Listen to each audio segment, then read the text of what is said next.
Hello दोस्तों, स्वागत है एक बार फिर से रत्नेश के ब्लॉग्स के अंदर। दोस्तों, जैसा कि आप जानते हो, मैं हूं रत्नेश और आप देख रहे हो रत्नेश के ब्लॉग्स।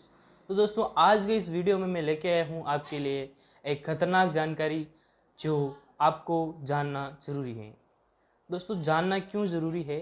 जानना इसलिए ज़रूरी है कि हम इंटरनेट, आप ये वीडियो देख रहे हो भी, वो भी इंटरनेट के माध्यम से ही देख रहे हो।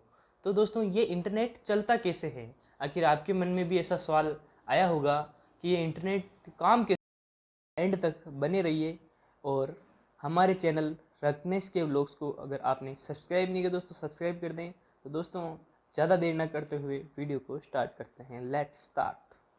तो दोस्तों, क्या आप जानते हो इंटरनेट कैसे चलता है, इसका स्वामी कौन होता है? अगर नहीं तो चलिए आज हम इसके बारे में विस्तार से जानते हैं। आपको बता देते कि इंटरनेट का कोई स्वामी नहीं होता है। इसको हैंडल करने के लिए कुछ ग्रुप समिति बोर्ड होते हैं, पर इसका कोई मालिक नहीं होता है। अब बात आती है कि इंटरनेट काम कैसे करता है। तो आइए जानते हैं इंटरनेट की कार्यप्रणाली के बारे में। जैसा आप कहीं से भी अपने रिलेटिव या अपने फ्रेंड को मैसेज सेंड करते हैं और वह कुछ ही सेकंड में उस मैसेज को पढ़कर आपको रिप्लाई देता है। ये पूरा काम कुछ ही सेकंड में होता है।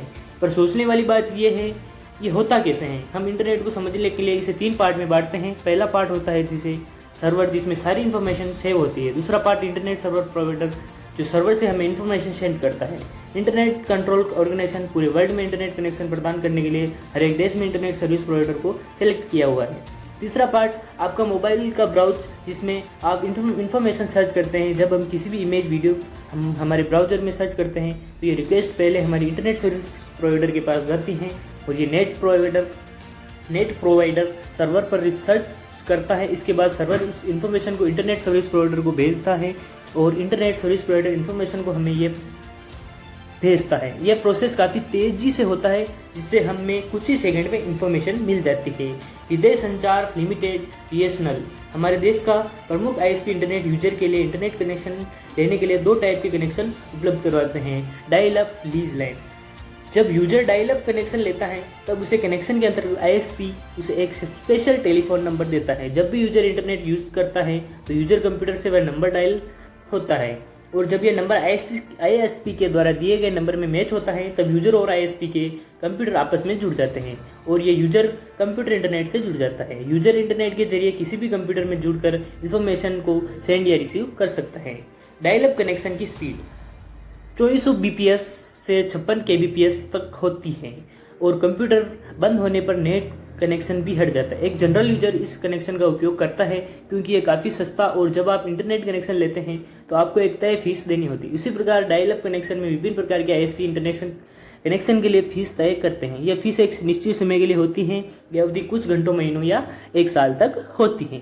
अगर आप लीज लाइन कनेक्शन लेते हैं तो यूजर के लिए अलग से एक ही केबल खींची जाती है। इस कनेक्शन में यूजर कंप्यूटर हमेशा इंटरनेट से जुड़ा रहेगा और इस कनेक्शन में कोई नंबर डायल नहीं करना पड़ता है। लेकिन लीज लाइन में इंटरनेट कनेक्शन फीस काफ़ी अधिक होती है। अब एक नया कनेक्शन ब्रॉडबैंड इंटरनेट सेवा भी स्टार्ट हो गई है। इस सेवा का प्रयोग आप अपने टेलीफोन और मोबाइल के जरिए कर सकते हैं। इस सेवा के लिए यूजर की स्टार्टिंग में फीस के साथ हर एक मंथ में निश्चित फीस भी देनी होती है। तो दोस्तों, इंटरनेट के इतिहास की जानकारी लें तो 1957 में रूस ने दुनिया का पहला आर्टिफिशियल सैटेलाइट स्पुतनिक को सफलतापूर्वक लॉन्च कर दिया। कोल्ड वॉर के समय इस घटना ने एक हलचल सी पैदा कर दी।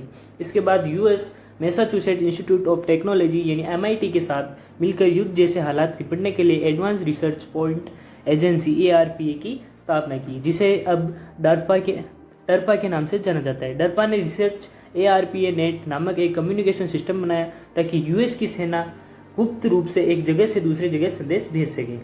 VINT सर्फी और रॉबर्ट E कान ने डरपा के लिए TCP/IP प्रोटोकॉल बनाया। आपकी जानकारी लिए बता दें, VINT, CERF और रॉबर्ट E कान को इंटरनेट का आविष्कारक कहा जाता है।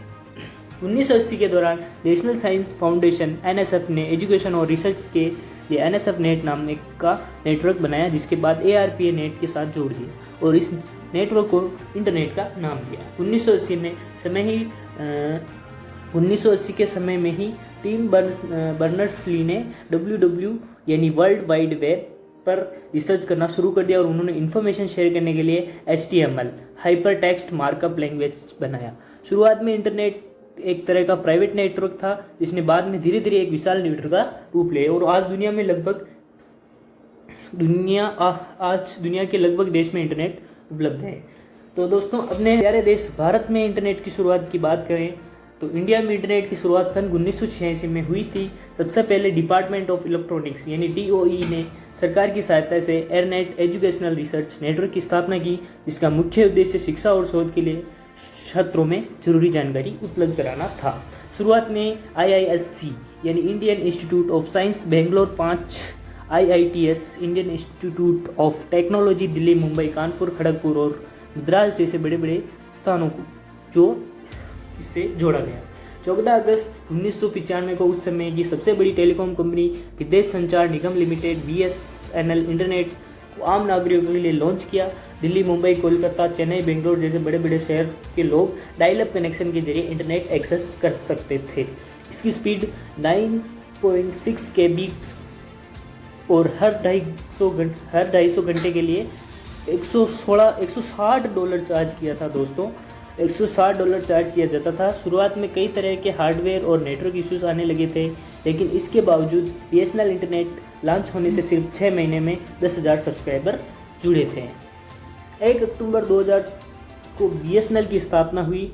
सन 2004 में ब्रॉडबैंड पॉलिसी बनाई, जिसके अनुसार ब्रॉडबैंड डाउनलोड स्पीड 256 KB या उससे अधिक होनी चाहिए। सन 2005 से ब्रॉडबैंड इंडस्ट्री का बहुत तेज़ी से विकास होने लगा, लेकिन इसे वायरलाइन टेक्नोलॉजी होने के कारण काफ़ी दिक्कतों का सामना करना पड़ रहा था। लेकिन ये समस्या भी दूर हो गई जब सरकार ने 3G और 4G स्पेक्ट्रम की नीलामी शुरू कर दी और फिर वायरलेस ब्रॉडबैंड की शुरुआत हो गई। भारत में पहली बार 10 अप्रैल 2012 को एयरटेल ने 4G सर्विस की शुरुआत कर दी। उसके बाद दूसरी प्राइवेट टेलीकॉम कंपनियों ने भी इस रास्ते पर चलना शुरू कर दिया। 5 सितंबर 2016 को मुकेश अंबानी ने रिलायंस जियो का लॉन्च करके देश भर के टेलीकॉम कंपनियों ने एक बड़ी टक्कर दे दी। तो दोस्तों, मुकेश अंबानी को आजकल हर कोई जानता है। रिलायंस जियो ने 2G 3G छोड़कर सिर्फ 4G सर्विस पर ध्यान देने लगी। रिलायंस जियो ने 2G 3G छोड़कर सिर्फ 4G सर्विस पर ध्यान देने लग गई थी। जियो ने अपने ग्राहकों को 6 महीने मुफ्त हाई स्पीड 4G इंटरनेट देना शुरू कर दिया। इस अनोखे ऑफर का लाभ उठाने के लिए लोगों की होड़ लग गई और सिर्फ एक ही महीने में जियो ने 16 मिलियन सब्सक्राइबर बनाकर एक इतिहास रच दिया। रिलायंस जियो का टेलीकॉम इंडस्ट्री पर ऐसा असर हुआ कि देश की दूसरी और तीसरी सबसे बड़ी टेलीकॉम कंपनी वोडाफोन और आइडिया सेलुलर को मर्ज होना पड़ गया। कंपटीशन इतना बढ़ गया कि दूसरे ऑपरेटर्स को भी अपना डाटा चार्ज बहुत कम करने पड़ गए। आज दुनिया भर में भारत इंटरनेट उपयोग करने वाला दूसरा सबसे बड़ा देश हो गया है। तो दोस्तों, मैं आशा करता हूँ कि आपने सफलतापूर्वक और अच्छी तरीके से जान लिया होगा कि इंटरनेट कैसे काम करता है। दोस्तों, अगर वीडियो अच्छा लगा हो तो आप मेरे चैनल को सब्सक्राइब करना ना भूलें और like, share, comment. Thank you very much for watching my videos.